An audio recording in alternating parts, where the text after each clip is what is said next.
Sinabi ng FLI na opisyal na nitong ibinalik sa Department of Transportation, DOTR ang isang prime 6,000 square meter property sa Bicutan. At bago natin ituloy, kung ikaw ay bago pa lang sa aking YouTube channel ay huwag kalimutan mag-subscribe at i-click na rin ang bell icon para lagi kang updated sa mga bago kong upload video. Opisyal nang isinuko at ibinigay ng Philinvestland Incorporated, FLI, ang isang prime 6,000 square meter property sa Bicutan sa Department of Transportation, DOTR upang bigyang daan ang pagtatayo ng Bicutan Station. Ang lokasyong ito ang magsisilbing isang mega transit hub na magkakabit sa dalawang malalaking proyekto ng gobyerno sa transportasyon, ang North-South Commuter Railway, NSCR, at ang Metro Manila Subway Project. Gagamit ang Bicutan Station ng isang unidirectional track sharing design kung saan ang mga tren ng Metro Manila Subway ay pwedeng dumaan sa mga riles ng NSCR. Ang Philinvest Pedestrian Link ay magtatampok ng elevated na pedestrian bridge na tumatawid sa East Service Road, kasama ng magkadikit, at grade-covered canopy walkway. Ang covered walkway at elevated paths ay lumikha ng isang ligtas, protektado ng panahon at marangal na paglipat mula sa mga pampublikong utility vehicle sa public utility drop-off point ng direkta sa mga platform ng tren, sabi ng kumpanya. Magkakaroon ng tuloy-tuloy na biyahe ang mga pasahero mula sa Clark, Pampanga at New Clark City sa Tarlac, patungong Metro Manila, hanggang Calamba, Laguna. Ang 5.8-kilometer elevated railway segment para sa Bicutan at Sucat stations ay inaasahang matatapos sa 2031, habang ang full system operations ay target sa taong 2033.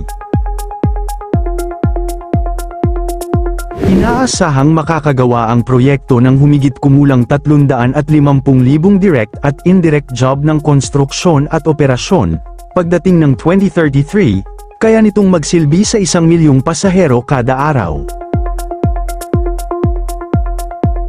Ang Philinvestland Incorporated, FLI, ang developer ng ari-arian na pag-aari ng pamilya Goshanon, ay nagbibigay daan para sa pagbuo ng isang mahalagang bahagi ng North-South Commuter Railway, NSCR, na proyekto. Inanunsyo ng DOTR na tamang isasara ang southbound lane ng East Service Road, mula Arca Boulevard hanggang Nara Street, simula July 18 upang bigyang daan ang konstruksyon ng diaphragm wall para sa FTI Station East. May 28 higanteng kumpanya mula sa Japan, kabilang ang Sumitomo Corporation, Mitsubishi, at Tokyo Metro, ang pormal na nagpahayag ng interes para sa bidding ng Operations and Maintenance, O&M, ng NSCR na nagkakahalaga ng 229 bilyon pesos.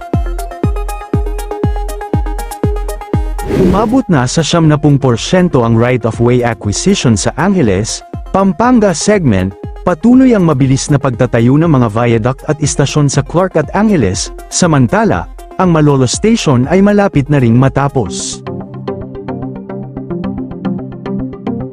Tuloy-tuloy ang clearing at demolisyon ng mga lumang istasyon ng PNR, tulong ng pabahay para sa mga apektadong pamilya sa San Pedro, Laguna ay sinimulan na rin, target ng DOTR na matapos ang utility relocation at row para sa mga natitirang istasyon sa Timog. Samantala, ang Metro Manila Subway Project, MMSP, ay opisyal na naurong ang buong operasyon sa taong 2032, na nagpapakita ng humigit kumulang 5 taong pagkakaantala mula sa orihinal nitong target.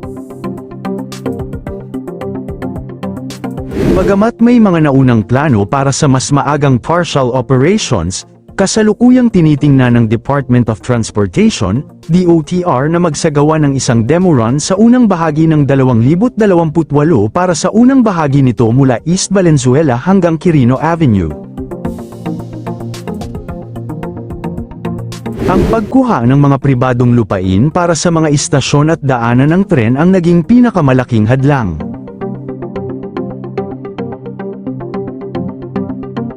Naapektuhan ang takbo ng proyekto nang ilagay ang pondo ng mga foreign-assisted project sa unprogrammed funds noong nakaraang taon, na nagdulot ng pansamantalang pagkaantala sa pagbabayad sa mga contractor.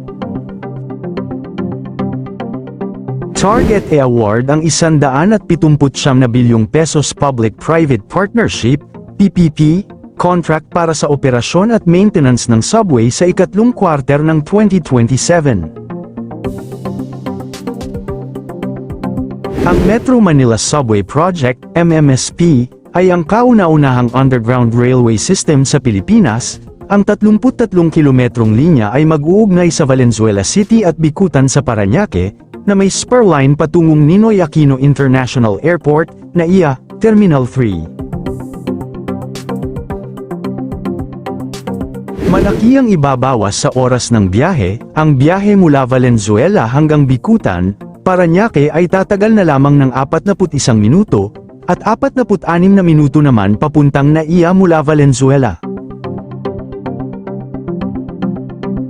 Ito ay magsisilbing sustainable na solusyon upang maibsan ang matinding trapiko sa Metro Manila. Ang proyekto ay nabuhay at sinimulan sa ilalim ng Build program ng Duterte administration, kung saan nagkaroon ito ng mga kasunduan sa pautang kasama ang Japan International Cooperation Agency JICA. Target ng DOTR na magkaroon ng demo run o paunang takbo ng mga tren para sa unang segment, mula East Valenzuela hanggang Quirino Avenue. Ang construction ng Metro Manila Subway Project, MMSP, BGC stations ay kasalukuyang isinasagawa matapos ang isinagawang groundbreaking ceremony. Ang mga istasyong ito ay magsisilbi sa mahigit 200,000 pasahero araw-araw. Kapag nakumpleto na ang buong linya, paiikliin ito ang biyahe mula Valenzuela hanggang BGC sa 29 na minuto na lamang. Ang dating 1.5 oras na biyahe mula Valenzuela City hanggang BGC ay magiging 29 na minuto na lamang, kayang magserbisyo ng mga estasyon sa BGC sa mahigit 200,000 pasahero kada araw sa unang taon ng pagbubukas nito.